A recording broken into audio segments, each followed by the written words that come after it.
saya Muhammad Kiraikan. Nama saya Umar Abdullah. Nama saya Faris Naki. Nama saya Abdullah Fakir. Kami dari kumpulan.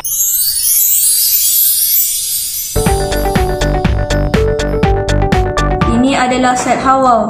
Ia terdiri daripada sebuah papan beroda dan beberapa buah kait. Ini adalah papan utama. Papan utama ada roda dan kaedah pengawetan makanan.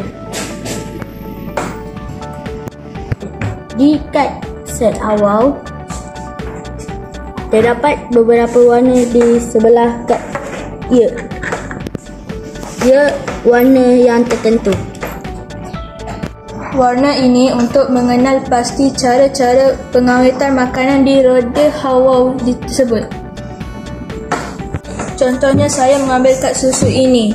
Ia ada warna purple iaitu pendinginan dan warna pink pempasturan. Contohnya seperti pengantinan dan pembotolan. Salah satu kadnya ialah buah-buahan. Maksudnya, buah-buahan boleh diguna proses pengantinan dan pembotolan. Untuk memulakan permainan, setiap orang mesti ada kad yang sama banyak. Setiap orang akan mengambil giliran untuk memutarkan roda.